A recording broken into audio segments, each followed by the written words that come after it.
Anda pasti sudah punya sorotan-sorotan penting nih untuk kemajuan kota Surabaya. Tapi kalau Anda lihat sendiri, Prof, kebijakan pemerintah Surabaya selama ini seperti apa, Prof? Jadi kebijakan pemerintah Surabaya dalam hal melaksanakan visinya ya. Visinya itu kan bergotong royong menuju kota yang maju, berkarakter dan berkelas dunia. Dan kalau saya lihat arah ke visi itu ada ya, terutama terkait dengan satu kalau saat ini yaitu bagaimana pemulihan ekonomi pasca pandemi, kebijakan untuk mempermudah, kebijakan untuk mendorong tumbuhnya UKM itu yang menjadi prioritas, dan saya lihat cukup baik dari angka indeksnya, ada kenaikan dari lapangan kerja dan penurunan angka pengangguran. Berapa dok angka kenaikannya di indeksnya itu? Ya sedikit itu, indeksnya itu tadi saya lihat 82, 83 gitu.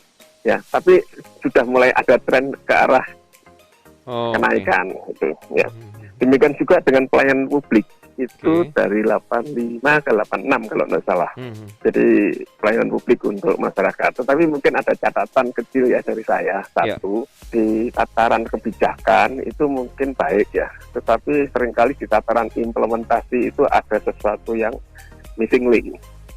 Artinya kebijakan Pemkot itu harus tersosialisasi dengan baik kepada aparat maupun kepada masyarakat. Contoh kecil saja, kemarin saya dengar di SS, seorang ibu janda yang akibat pandemi suaminya meninggal, ngurus surat waris, ternyata dia mengalami persoalan gitu ya di tingkat kelurahan ya. Artinya apa? Apa yang dijanjikan pemerintah untuk pelayanan publik yang lebih baik itu belum terimplementasi secara baik. Misalkan Pak Erick punya catatan bahwa kalau bisa itu masyarakat itu nggak usah bergerak, semua itu sudah dapat ketika kejadian itu terjadi.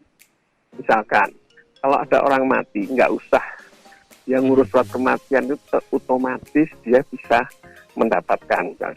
Demikian juga harusnya dalam hak waris, surat hak waris. Tapi realitasnya itu masih seringkali terjadi gap ya. Mengapa begitu, Prof? Kenapa itu bisa terjadi ya, missing tadi ya? Mungkin dalam teori kebijakan ya, implementasi itu butuh komunikasi, diseminasi policy yang sangat intens sehingga mereka semua saling tahu. Jadi seringkali implementasi kebijakan itu ada gap antara apa yang dijanjikan oleh pimpinan dan apa yang dilaksanakan oleh bawahan operasional di masyarakat. Nah, itu gap pertama. Gap kedua, antara apa yang diharapkan oleh publik dan apa yang realitas diterima. Nah, oleh karena itu saya berharap bahwa komunikasi, diseminasi kebijakan-kebijakan Pemkot itu tidak hanya mengandalkan instrumen-instrumen yang konvensional, tetapi juga instrumen-instrumen yang modern ya, karena kita katakan modern melalui digital itu terus selalu dilakukan. Sehingga yang kedua juga peningkatan kapasiti sumber daya manusia kita itu harus terus menerus ya. Memang di dalam visi Pemkot ada upaya untuk meningkatkan itu ya. Meningkatkan itu, tetapi mungkin ya dorongan itu harus lebih kuat untuk meningkatkan SDM. Karena apa? Masyarakat kota kita itu masyarakat maju, masyarakat yang cerdas, masyarakat yang rasional. Sehingga klaim pelayanan publik itu tinggi. Kalau itu tidak diimbangi oleh peningkatan kapasitas SDM, ASN kota, itulah akan terjadi gap. Kebijakan apa, Prof, yang dibutuhkan sekarang, Prof? Dua kebijakan besar kita itu ekonomi dan pelayanan publik itu satu sama lain sangat harusnya berintegrasi, bahwa kebijakan ekonomi yang pro bisnis, ya, yang pro UKM itu harus menjadi satu prioritas pemerintah kota. Ya, kebijakan-kebijakan yang pro bisnis dan misalkan terkait dengan pelayanan perizinan, terkait dengan pelayanan tumbuh berkembangnya UKM, misalkan. Jadi itu menjadi hal yang prioritas, karena itu tadi masyarakat kota pada ke depan itu akan terus menambah proporsinya dari perbandingan dengan jumlah. Jadi kalau kita lihat di visi pemerintah pusat 2045 itu diprediksi 75% masyarakat itu tinggal di kota. Dan kota Surabaya akan menjadi tujuan utama dari masyarakat Jawa Timur.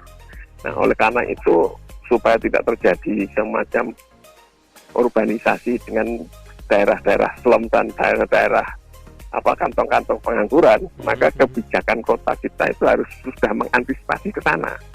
Bagaimana menciptakan lapangan kerja, bagaimana menumbuh kembangkan sektor-sektor informal dan sektor UKM itu bisa menampung jumlah angkatan kerja yang terus meningkat. Makanya kan pemerintah kota harus jeli melihat ruang lapangan kerja yang dihadapi oleh angkatan milenial kita, misalkan ruang kreatif ya. Itu ekonomi kreatif, ekonomi produktif itu menjadi prioritas bagi kota Surabaya untuk memberi ruang itu. Prof, kalau Anda lihat, Prof, hambatannya untuk menuju itu semua apa, Prof? Hambatannya ya itu satu tadi. Yang pertama, gap antara visi pemerintah kota dengan realitas atau sosialisasi ataupun implementasi kebijakan. Itu harus seminimal mungkin. Ya, artinya apa? Diseminasi sosialisasi tentang kebijakan yang dibuat oleh pemerintah itu harus ter-share baik ke ASN di tingkat bawah maupun kepada publik. Ya. Yang kedua, peningkatan kapasitas ASN. Bagaimanapun juga saya sampaikan, klaim publik terhadap pelayanan publik itu semakin lama semakin tinggi. Apalagi karakter masyarakat kota Surabaya itu karakter masyarakat yang ya maju, modern, dan itu salah satu cirinya time is money. Ya, jadi kecepatan dalam pelayanan itu menjadi kunci dari pelayanan publik yang baik.